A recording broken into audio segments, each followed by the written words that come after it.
নমস্কার, আমি কিছু কথা শেয়ার করব। দয়া করে আপনারা একটু সময় করে ভিডিওটা দেখবেন। আজকে 14ই আগস্ট, কালকে 15ই আগস্ট আমরা সবাই জানি। তো আমাদের দেশ স্বাধীন হবে, 77 বছর হবে কালকে। তো সত্যিই কি আমাদের দেশ স্বাধীন হয়েছে? আমরা কি সত্যিই স্বাধীনতা অর্জন করতে পেরেছি? না, আমরা পারিনি। এখনো আমরা অন্ধকারে রয়েছি, অশিক্ষার কুশিক্ষার। কিছু মানুষ যারা আছেন বলেন যে আমাদের সমাজ অনেক উন্নত হয়েছে এবং উন্নয়নের দিকে এগিয়েছে, যেখানে নাকি লিঙ্গ ভেদাভেদ নেই, যেখানে নারী পুরুষের বৈষম্য নেই। সত্যিই কি তাই? সত্যিই কি নারী পুরুষের বৈষম্য নেই? না। আর এই ইনসিডেন্ট বারংবার কেন হচ্ছে, পুনরাবৃত্তি কেন হচ্ছে? বারংবার এই জিনিস পুনরাবৃত্তি হচ্ছে। ঠিক 1 বছর আগেই ঘটে গেছে একটা নামি ইউনিভার্সিটির একটি স্টুডেন্টের সাথে, এটা আমরা সবাই জানি। ঠিক 1 বছর পরে আবার আবার আমাদের মনের বিকাশটা কোথায় যাচ্ছে? আজকে এই উন্নতির সমাজে, উন্নতির জায়গায়, যেখানে সবকিছু অ্যাডভান্স পদ্ধতিতে হচ্ছে, পড়াশোনা সবকিছু, সেখানে মানুষের মনের বিকাশ, তার তার কি পরিণতি? যাই হোক, আমি আমার নিজের জীবনের একটা ছোট ইনসিডেন্ট আপনাদের সাথে শেয়ার করতে চাই। তো বলছি, সেটা একটু শুনুন।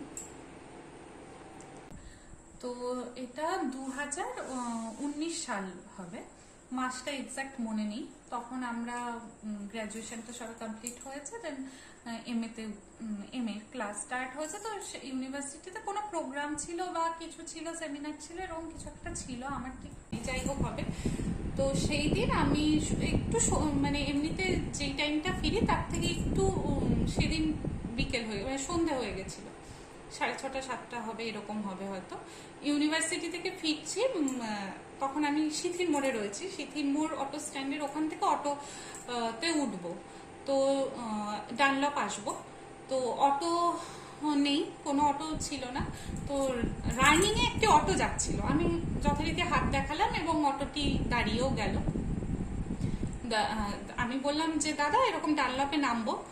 কোনো কথা সে বললো না, দাঁড়িয়ে গেল। আমি বুঝলাম যে সে হয়তো ডানলপে যাবে, তাই আমি অটোটিতে উঠে পড়লাম।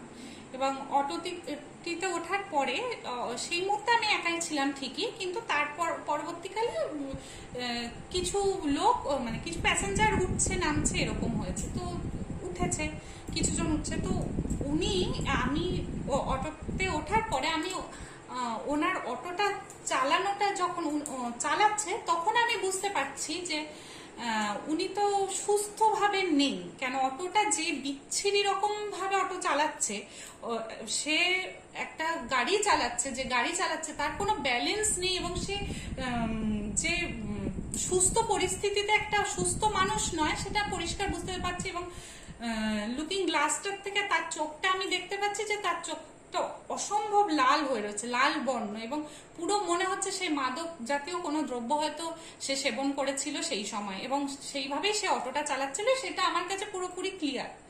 তো কিছু মানুষ সেজন্যই হোক আমি জানি না কেন প্যাসেঞ্জারগুলো পরপর যে স্টপেজগুলো আছে, কেউ বরানগর, তো কেউ অনন্যা, কেউ বিভিন্ন জায়গায় পরপর নেমে গেল। এবার তখন আজকে 3 বছর মতো আগের কথা বলছি আমি। তো বেসিক্যালি তখন যা হয়, আমি তো আর একটু বয়সটাও কম তখন আমার, সেই মুহূর্তে আমি মানে ভাবছি যে আমি উঠে পড়েছি, ডানলপে নামবো, তো ডানলপেই নামবো। তখন আমার মনে মানে এটা হয়নি যে সবাই নেমে যাচ্ছে, আমারও নেমে যাওয়া উচিত, যেহেতু ওই একটা সুস্থ মানুষের অটোতে আমি নেই, সেটা সেই মুহূর্তে আমার বোঝা উচিত ছিল। কিন্তু আমি সেটা মানে বুঝেও বুঝতে পারিনি, যা হয়। এবার তো যাচ্ছি খুব বাজেভাবে সে অটোটা চালাচ্ছে, এবং চালাতে চালাতে একটা টাইম যে হলো, যেই টাইমে অটোতে শুধু আমি একাই রয়েছি এবং সে চালাচ্ছে, আর কেউ নেই। এবার সে যখন অটোটা নিয়ে যাচ্ছে এত বিচ্ছিরি ভাবে, আর আমি বাধ্য হয়ে চিৎকার করছি যে দাদা আপনি নামুন, আমাকে নামিয়ে দিন, আমি এখানেই নেমে যাব। তো তো আমি চিৎকার করে দাদা দাদা করে অনেক রিকোয়েস্ট করলাম, দাদা থামুন থামুন। কোনোভাবেই সে আমার কোনো কথাই কানে নিল না, শুনলো না। সে সোজা ওই অন্ধকার গলির মধ্যে দিয়েই ঢুকে যাচ্ছে রাস্তায়। তো আমি ভাবলাম যে এখন যা মানে যেরকম সিচুয়েশন, আমি কোনোভাবেই বেঁচে ফেরার আমার কোনো চান্স নেই। আমি যেখানেই মানে উনি যদি আমাকে ওই অটো ধরতে নিয়ে যেত তাহলে কি হতো আমি জানি না, এবং আমি যদি ওই রানিং অটো থেকে লাফ দিই তাও আমার কি হবে জানি না। তো তারপরেও আমার মনে হয়েছে আমাকে যদি মরতেই হয় আমি রানিং অটো থেকেই লাফ দেবো, এবং আমি সেটাই করে উনি টার্ন নেয় এবং আমি লাফ দিই রানিং অটোটার থেকে। এবং লাফ দেওয়ার পরে মানে সৌভাগ্যবশতই আমার এক বান্ধবীর সাথে আমার দেখা হয়ে যায়। কিন্তু যেটা হয় যে ওই অটোটার আর কোনো হদিশ পাওয়া যায় না সেই মুহূর্তে, যখন আমার মানে আমি একটা ট্রমার মধ্যে চলে যাই সঙ্গে সঙ্গে। মানে আমার কোনো সেন্সই কাজ করে না যে আমি লাফ দেওয়ার পরে যে আমি অটোটার নাম্বার দেখবো বা কোনোভাবে কি করব, আমার সেই মুহূর্তে কিছুই মাথা কাজ করছিল না, এবং খুব চোখের নিমেষে অটোটা সেখান থেকে চলে যায়। তো আমার একটাই কথা যে আজকে আমি হয়তো এখানে বসে এতগুলো কথা বলতেই পারতাম না, সেদিন হয়তো আমি অটো থেকে যদি ঝাঁপ না দিতাম।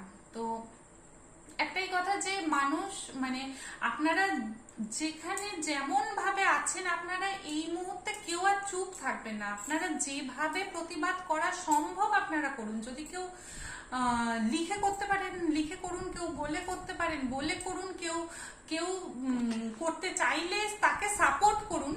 এবং আজকে আমি সেফ না, সে সেফ না, এবং আপনারাও সেফ নয়।